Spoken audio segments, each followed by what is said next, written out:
Bispo, vamos lá então. Romanos capítulo 12, versículos 7 e 8 diz: se o seu dom é servir, sirva. Se é ensinar, ensine. Se é dar ânimo, que assim faça. Se é contribuir, que contribua generosamente. Se é exercer liderança, que exerça com zelo. Se é mostrar misericórdia, que faça com alegria. Amém. E um versículo que é muito conhecido, em 2 Timóteo 12,15, esse o bispo sabe de cor, né? Procura apresentar-te a Deus aprovado como obreiro, que não tem nada do que se envergonhar, mas maneja bem a palavra da verdade. Da verdade. Bispo, a nossa igreja, ela é uma igreja missionária, né? Ela não tem o nome de pentecostal. Você sabia disso, né, Bispo? Sim, com certeza. Quanto tempo que você sabe disso? Há muito tempo, desde que nascemos na obra, já sabemos, é uma igreja missionária. E tem uma igreja chamada Igreja Pentecostal Só o Senhor é Deus, mas é um fake, tá, Bispo? Sim. É uma igreja que foi tirada da nossa, estão usando até o logomarca, só que na Laís coloca Igreja Pentecostal Só o Senhor é Deus. Lá no Paraguai, a nossa igreja é registrada como Igreja Pentecostal Só o Senhor é Deus. No Paraguai. No Paraguai. Mas temos umas aqui aqui no Brasil é inclusive fake. aqui em Biporã É tem fake. uma, aqui em Nobres tem fake. uma, né? Fake. Então, quando... Como que é? Fake news é notícia falsa, Não, né? Vamos fazer o seguinte, já que estamos falando do Paraguai, é do Paraguai, pronto. Pastor Santiago não vai É gostar. do Paraguai, você acabou de falar que é do Paraguai, então é do Paraguai. Agora, como seria uma igreja fake, seria o quê? Uma church fake, é isso? Meu Deus, tá amarrado. Uma né? fake church, bispo. Uma fake church, tá amarrado, né? Vamos lá, bispo, qual seria... Daniel, você põe para mim Atos dos Apóstolos, ali no capítulo 6, se não me engano, o Google não me deu esse versículo aqui. Você usa recurso do Google para achar versículo? Às vezes sim mesmo. Isso não é pecado, não. Não. Até porque eu, por exemplo, eu tenho capacidade de lembrar de palavras, mas eu não tenho a habilidade de lembrar de livros, capítulos e versículos. Muito esporádico. Se tem isso disponível para você ter a Bíblia online... ajuda muito. Meu Deus do céu, tem gente que bate no peito, mas você vai ver lá no fundo... Mas se perguntar para ele onde está escrito, ele também não sabe. Então... Ali na instituição dos diáconos, acho que capítulo 6 ali, né? Quando foi no lugar de Judas Iscariotes. A eleição de Matias, né? De Matias. É capítulo 6, não é, Daniel? Ali, escolha homens de boa reputação, é isso? Sim, é isso mesmo, capítulo 6. Achei, capítulo 6. Mateus, vamos ver quem acha Atos, primeiro. capítulo 6. A Bíblia ou online? Aqui, ó. Achou ali, ganhou de mim, tá vendo aí, ó?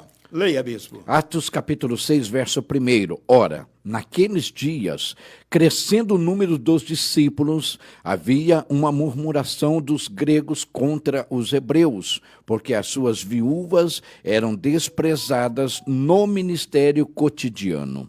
Prossegue. E os 12, convocando a multidão dos discípulos, disseram: não é razoável que nós deixemos a palavra de Deus e servimos as mesas. Escolhei, pois, irmãos, dentre vós, 7 homens de boa reputação, cheios do Espírito Santo e de sabedoria, os quais constituamos sobre esta necessidade. Aqui é a eleição dos diáconos. Escolha homens de quê? Homens de boa reputação, cheios do Espírito Santo e de sabedoria. Então, isso é um cargo de servir, é um ministro que é um diácono. Isso é um requisito, né? Não está falando nem dele ficar no altar. Não. Esse é para servir, cuidar das necessidades da igreja. O altar fica a cargo dos pastores. Que aqui naquela época, lá era para atender as viúvas, porque distribuir os alimentos. Começou a crescer muito, a igreja começou a crescer, e por causa da perseguição que a igreja sofria, havia muitas viúvas. Os homens eram mandados para as guerras, para as batalhas, e as mulheres ficavam viúvas. Para isso, então, foi instituído os diáconos para ajudar a cuidar da necessidade. Veja bem, um cargo não é tão simples igual a gente pensa. Não. O serviço do diácono é uma É responsabilidade. uma importante. Só que não chega a nível de ser um pastor, um altar ali, ele está Ele no não- altar pregando. Ele né? não tem o compromisso de estar no altar. Então ele precisa ter, para ser um diácono, Ele precisa ter boa reputação, ser cheio do Espírito Santo e de sabedoria. então ele está dizendo sobre este importante negócio. Exatamente. Sobre esse importante negócio. Põe o 4 para ver se tem sequência aí. Mas Aí, ó. nós perseveraremos na oração e no ministério da palavra. Esses são os apóstolos. Meu irmão querido pastor, nós falamos que ia falar sobre unção. Proibimos de fazer unção aí na sua cidade até hoje.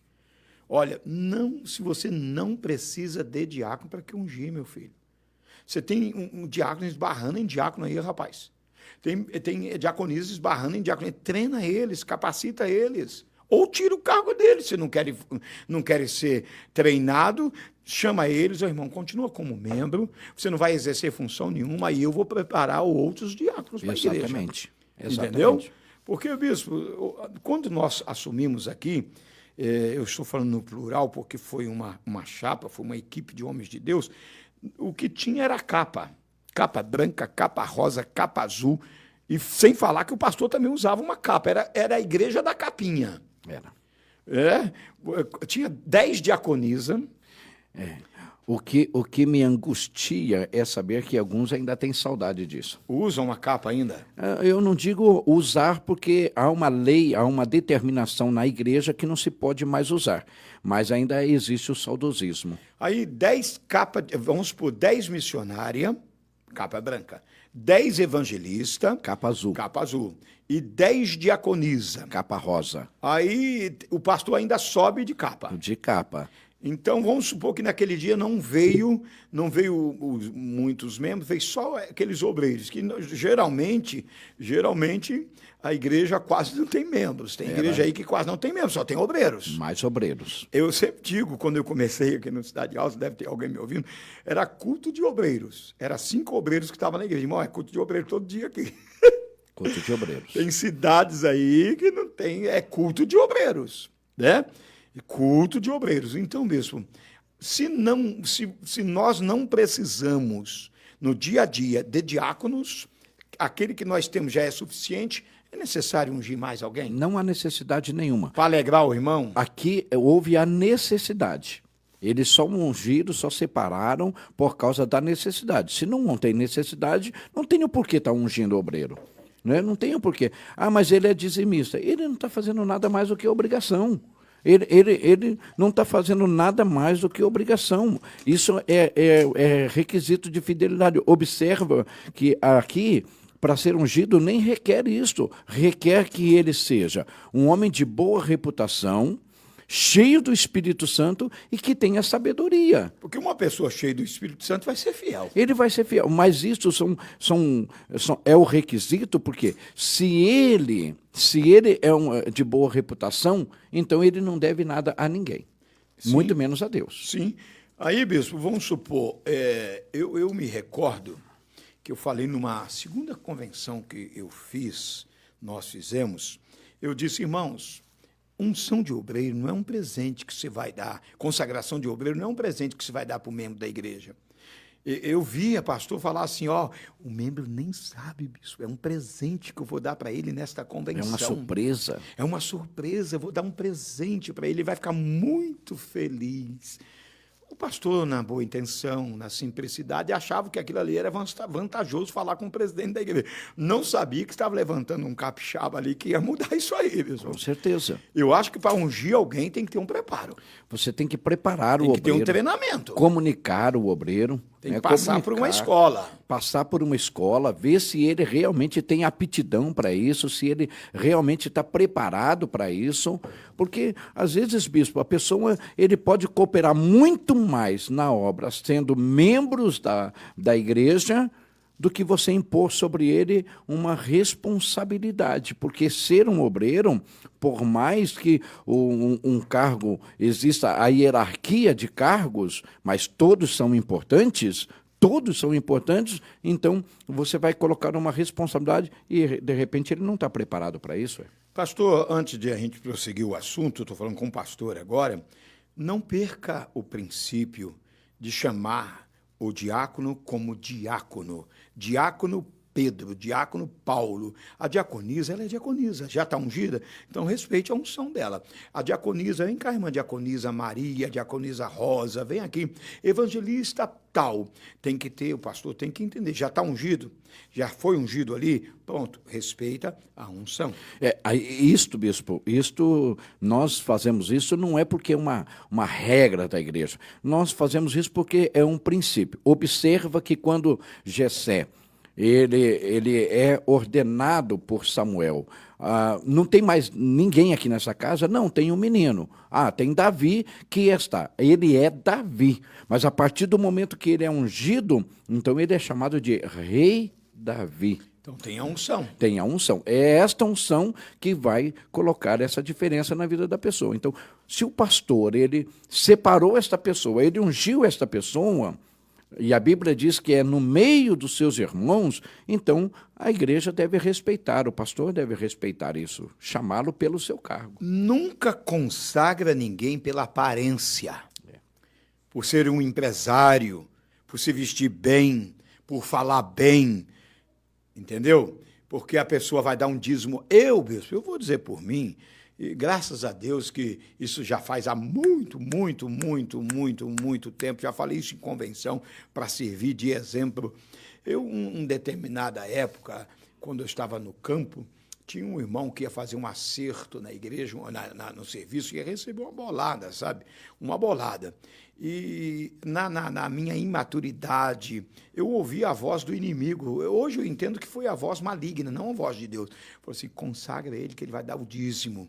Consagra, mesmo que se você não fizer isso, ele não vai...